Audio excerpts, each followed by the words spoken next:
Chris has been one busy guy. So we're here with Mr. Chris, and we are going to do a... This is it, version 2.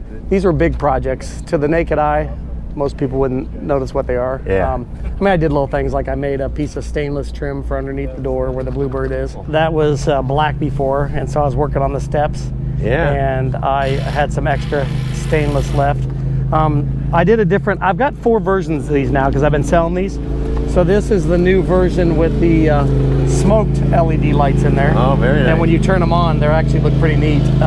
They light up in a straight line across, amber style. The one big thing I did do, well, it would be hard for you guys to see, I redid the entire generator. And that's how you open a generator on almost all birds. There's a toggle switch in there, and then what happens is it slides out a slide here with the generator on it. And the people that don't have birds think that these are our motors. Yeah. And then we say, no, these are our 15 or 16,000 watt generators.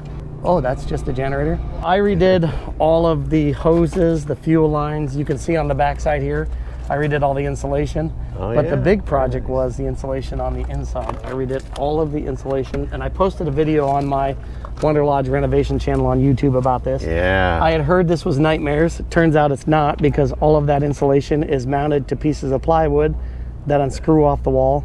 Nice. You do have to go in from the backside and cause yourself I saw to be that contorted. post, and of course I immediately went out to the garage and looked at mine and said, oh yeah, so much quieter. And he's got the back insulated as well, up and over. Yeah. And the ceiling, and it makes it really quiet, huh? It makes it quiet, and it's, I mean, that stuff was disintegrating in your hands before. Yeah. We got to come all the way out here. So this winter, I stripped all the AC units off, the goat rails, the aluminum catwalks, and I sanded and painted the entire roof. Everything else is off the top. In the center there, under the cardboard, you can see those are my new solar panels. Oh yeah. 420 watt Alpha Pures, but they're not installed yet. I just picked them up in Flagstaff on the way down. What used to be Northern Arizona Solar. Now they go by NAS. So the roof project was a huge project, just painting it and getting it all cleaned up. Do you have a ladder in back? I do have a ladder in back, yeah. Okay. We can go up here, watch the line. Starlink, obviously. Yeah, Starlink. Is that the new antenna? That's the new antenna that Jake brought down with our custom mount. You like that? 3 rocks and a bungee cord to keep it from going off. I use a ratchet strap with the air conditioner on the side. It works perfect. So I sanded the whole roof. This is that die-core metal roof sealer. The big thing I did was pull off aluminum walkways. And then every hole got drilled out when a rib nut installed. Sealed with silicone, so all these panels can be lifted up now. I removed the big TV satellite system. The liftable antenna up there is gone. I just cleaned it all up. How are you going to mount the solar panels on the I am building a 12 volt actuated mount system where they all tilt automatically off a remote control. Very cool. And so I think and you're documenting that for everybody. I'll document that so that we can see that. There is a company that is online that makes that system, but they don't make them for these panels. These panels are 42 by almost 6 feet, so they're huge. Those are residential panels, so I'll just make it myself. We'll get down from here, and we'll see you on the ground. Coming back from WOG last year, I noticed that the bedroom was getting really hot. And so when I pulled up to drop off my buddy in front of his house, there's also a bunch of fluid across the back of the bus. And I was like, what in the heck? And what I realized was a plastic grocery sack had got lodged on the shaft of the hydraulic pump. Got sucked in around there. I spent 300 to 400 hours on this engine. Everything came off, everything came out except for the engine itself. Radiator, charge air cooler all came out, got redone. I put in a new hydraulic pump. I put in all new silicone lines, the stainless tube coming off of the turbo. That was what was rotted out. For those who are not familiar, obviously we've got roof mounted exhaust, and he's wrapped it in ceramic tape, and then it goes over, and there's the turbo right there, and it's got a blanket around it. Yeah, you'll see the yellow wrapping around all my hydraulic lines. I put the rub guard on the hydraulic lines. Replaced the silicone tubes here, all the ones that were back by the water pump. That was a mess. And then I painted the engine. I redid all of the insulation on the roof. I made new panels. I made new panels for the back.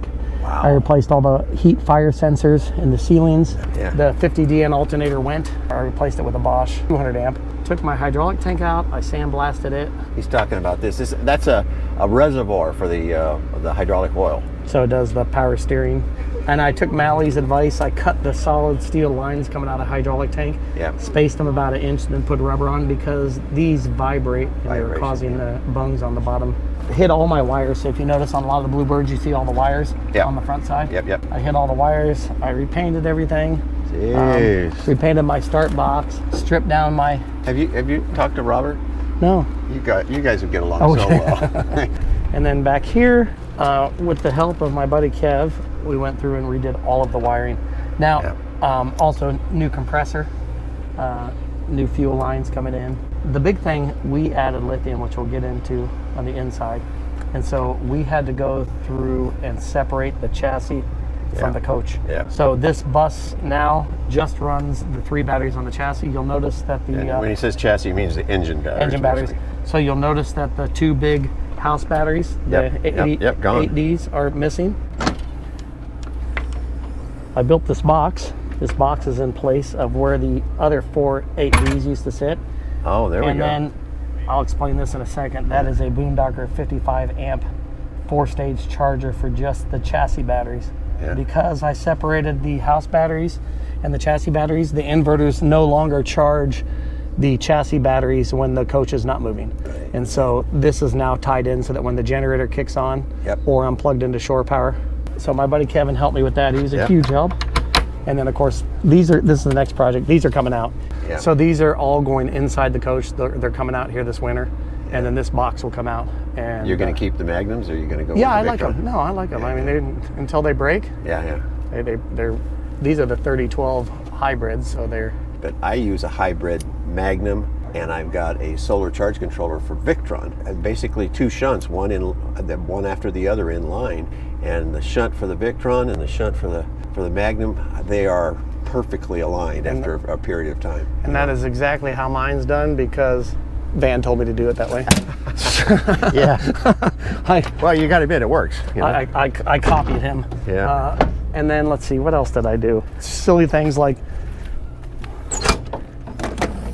I built a holder for my chairs. That was a little bit of the world famous Zip D chairs. Yeah, that's OCD work. I covered them all with carpet. I redid them all. Made a new stainless cover for my lock. Got rid of the plastic one because it was all cracked and broken. So. All right, into the inside. So here's what I did. I redid and repainted and used Bondo to get this looking new again. It used to be wood. I made it black. So here's my inverters showing what they're doing. Oh, the case. Okay. Yes, I did the case. The new AC units got new Bluetooth micro air thermostats. So those can be controlled off of the cell phone. So I can turn those on and off from the cell phone. The stereo system was in last year. I don't think it was working. It was, but it didn't sound good, so it got all new speakers and amplifiers. So I got rid of all those old Kenwood amplifiers that were super hot, and I put in some Rockford Fosgate, and turn around, new TVs. So the new TVs are all mounted, they all swivel. So that I can pull them off the wall when I'm sitting, put them wherever I want to. The new Furrion Chill covers. I'm happy I did it. Is it more efficient to use less juice? Yes. And does it put output? They're 15,500 BTUs. The problem with the Furrions is they require a 12-volt trigger wire. Guess what Bluebird didn't do? They didn't put any 12-volt up there. So you have to run new wires through the ceilings. Here's the biggest problem. Furrion put the thermistors. Now the thermistor is what tells the thermostat what the temperature is. Sensor basically. They put the thermistor sensor up inside of these units. So guess what that does? These things get cooled down way before the room does, and it would shut them off. There's a fix to it, and you look right here. You put it hanging down. You cut it out, put an extension wire, which sounds easy enough, but you have to run it all the way through the ceiling and put them down by the thermostat. And that one controls all 3? No, there's one for each one. Okay. So I can kick the one on back in the bedroom just when I'm back there. Okay. And not have to worry about up front. Here's the beauty though, they're all Bluetooth now. So I just do it off my phone. I don't have to go anywhere. This is my cool one. This is pretty cool. You're gonna have to get down on this one, Van. I saw this online and I was like, I constantly sweep this coach and keep it clean. I got tired of getting down for a dustpan. So all I have to do is kick it and it automatically sucks everything in. Or I just hook up this hose to it. I've got this. There's a series of extensions and attachments in here. There you go. And I vacuumed the whole coach with it. People always say, well, how do you empty it? It's pretty easy. It's got a bin that comes out. this was a pain because my hardwood floors, Yes. so it would not fit in here. Yeah. So I actually had to separate the motor off of the vac system, reach the motor all the way through the back, blindly get the screws back into the housing, and I got it to work. Nice. Yeah, I think I had just done this last year. I removed all of my controls from my AquaHot from the dash. Okay. And I built my own wiring harness, and I put it all back here. Yes, you had that in. Okay. You were working on it or had just finished it. I love it because I don't ever go up there. It's easy to see. I just hit the buttons, and boom, it goes. I redid the covers. They didn't have them on there before. So. Oh yeah, for that. Now, what type of exhaust fan is that? Those are the Max Air 7500s, Okay. and I have one set on sucking air in, had another one sucking air out, and so they work Did great. they have those on sale down at the... Yeah, they did. And they had them for $265, which is super cheap. The only thing I did different is I added the locks for the. Oh, so it's kind of cool. It just got a little drop. Oh, it's got a Yeah, and it's got the bracket right here. and the brackets right Yep. on top of the fridge. So I've got one at the top, and then because I'm particular and I didn't want to look at it, I put the other one at the bottom, so it still holds it. I got to do that. I'm using the broom handle. Yeah, no, it works great. This is an induction stovetop thing, even though it's not turned on. Yep. It's got a phantom drop. So I added a switch that lights up here. Underneath, you can see it lights up. Oh yeah. And so. And the microwave. And the microwave. So the microwave switch is up here, and I use this all the time at night. I just hit it. Yep. Kills the power. Kills all the power to these switches down here, and no phantom draw. And they do draw a lot of juice. They do. And for guys like you and I who have switched to lithiums and have these massive batteries. Now it's not a problem. It's not a problem, but I can run the induction stove, I can run the microwave, and never have to start the generator. Yep. It's crazy. A tear-jerking moment. It was my last piece of brass left in the bus, and I sandblasted my original piano hinge and I painted it. It was the only thing that I had left that was brass. And if you'll recall from last year, he has taken every single piece of brass, antique gold, or whatever they call it, and he's gone to the stainless. Yeah, even in the shower. Yeah. The shower is all redone, Yep. all nickel. The Bluebird used these mix-it valves or whatever it was called. This trim kit is available at Lowe's for $50. Right. So for the handle, this and that, and then obviously this was new and the sprayer was new. Yeah. But you can... Maybe I'll have to look that up. Yeah, you can update it. I love these LEDs around the bed. Oh yeah. I use them all the time. I put that switch on, of course, next to the bed. Yep. So those things are awesome. But here was the big project. Okay. Yeah, you were getting ready to do this. Yes. So you have to remember this was a twin coach before. So there was a bed here and a bed here. This closet was accessible. I built this queen bed with the storage underneath. That's where my third inverter is that you guys recommended I do for the refrigerator. And then this was a community project. Whoa, not so fast, Chris. Because he and I covered so much over the next 15 minutes, I'm going to skip it for now, and you'll see a more complete version in my next video. If you own a Wanderlodge or are thinking of switching over to lithium batteries in your RV, don't miss it. We didn't talk about the roof. I had leaks in this coach, and I think it's why I got a good deal. And when I went up to do the roof and I removed the awning, it was unreal how much rust was up there. So that was a big project.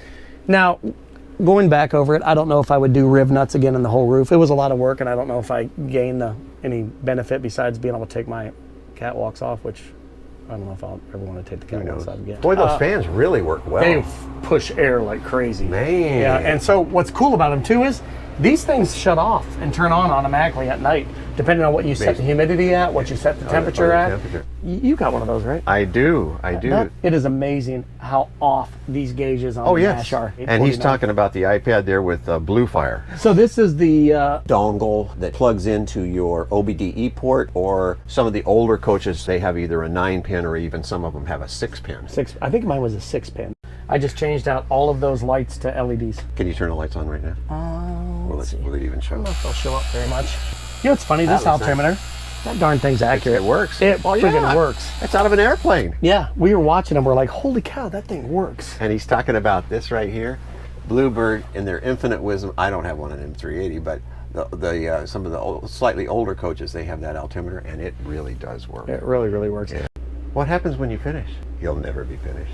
Then you do a lift kit and make it 4-wheel drive. I'll follow you in the Jeep, you know? There you go. So, then we got to tell them about, we're having our rally, Mountain High rally in Colorado, September 14th through the 21st. That will be up in Taylor Park. So September 14th through the 21st. Can they come in early Yes, a little bit? you can come in early and Or stay late. Yeah. So that will be up in Taylor Park. Watch Van's videos because he was there this summer. It's up at 10,500 feet. It's absolutely beautiful. Complete boondocking. Remember, if you're coming from lower altitudes, to acclimate to altitude, drink a lot of water, fill up with gas, fill up with water, and make sure your tanks are empty. There are places to dump and there are places to fill up, but it's going to be about a 12-mile drive to do that from where we're going to be camping. We're going to be coming down Cottonwood and going back by Italian Creek by Flag Mountain. Oh, yeah. Down in that area. Oh, we're going to be down in there. They're going to be down in there. So the reason we're waiting until September, Taylor Park is packed June, July, and August. By that time, we'll have the place to ourselves. I realized after I had done, quote unquote, separating the system, there was a 4-aught line that went from the back of the bus to the front of the bus. Chris is one talented guy. As I said before, we talked for roughly 15 minutes about his battery conversion. If you're in the least bit interested in that kind of thing, it's worth a watch. I hope you've enjoyed. This is it, part 2, and we'll see you again on another No Gas Welcome Aboard video. Thanks for watching.